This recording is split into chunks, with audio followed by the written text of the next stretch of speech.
Hello boyos, Rich Boy J here back again with another video, and this is going to be another episode of Storytime. The theme of this week's episode is dumb things I did with my Lego as a kid.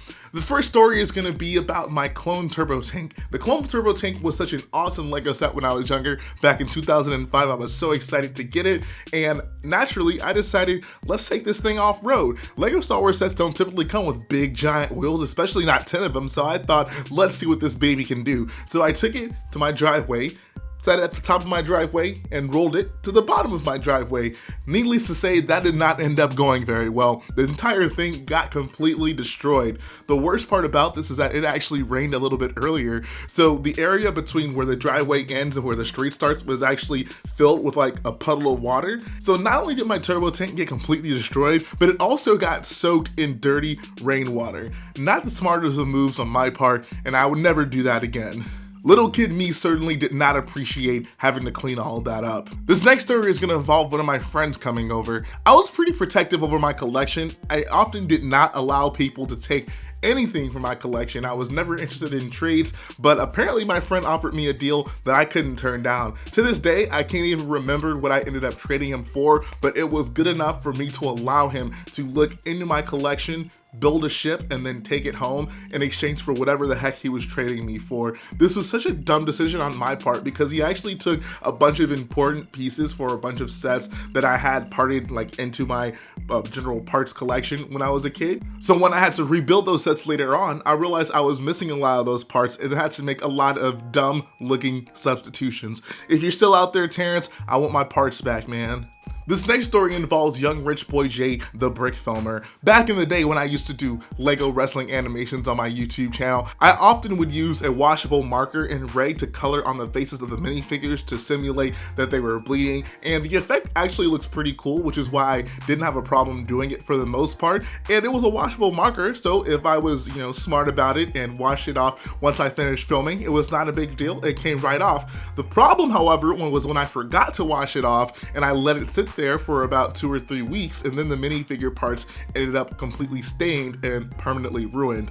That was not a good decision. So back in the day when you guys were sharpieing up your clone troopers, I was bloodying up my Lego wrestlers. This next story is about the original Anakin's Jedi Interceptor set with the Vulture droid. I remember having this set when I was younger and I loved it so much. The Jedi Interceptor is one of the coolest ship designs in all of Star Wars, and it easily translated into one of the coolest Lego sets, especially for a young boy of my age. And I was so excited to have this set, but I figured, you know what? I'm going to use the parts on this to make my own ship because there's another set out there that has a ship in it called the Ultimate Space Battle. So I figured I could take the parts from my Anakin Jedi Interceptor, build something else that I wanted, and then whenever I got the Ultimate Space Battle, I could just build it again, put it back into my collection. No harm, no foul. The problem with this plan, however, is that I actually did not have a job. I was 10 years old. I was not really in control of whether or not I was going to get Lego sets. I was at the mercy of my mom and whether or not she would get it for me, and she of course ended up not getting it for me. So apparently it was too much work for me to go back through my collection and find where I put all the parts to end up rebuilding the Jedi Interceptor, and that was really, really depressing for me. I remember growing a little bit older and thinking back about that set and just being like, dang, like why did I allow myself to take that apart? At least wait until you get the Ultimate Space Battle set before you take apart the other set. Yoda would be super disappointed in how I was looking off into the past and never right here in the present. This next story is another one involving one of my childhood friends. I remember when I was younger, I had this really good friend named Trey. He was the one that really got me into Lego Star Wars, and one of the times I went over to his house, I of course brought over some of my Lego Star Wars stuff. We were gonna take our collections and have battles with each other, typical kid stuff. The problem, however, is that I left my light up Mace Windu minifigure at his house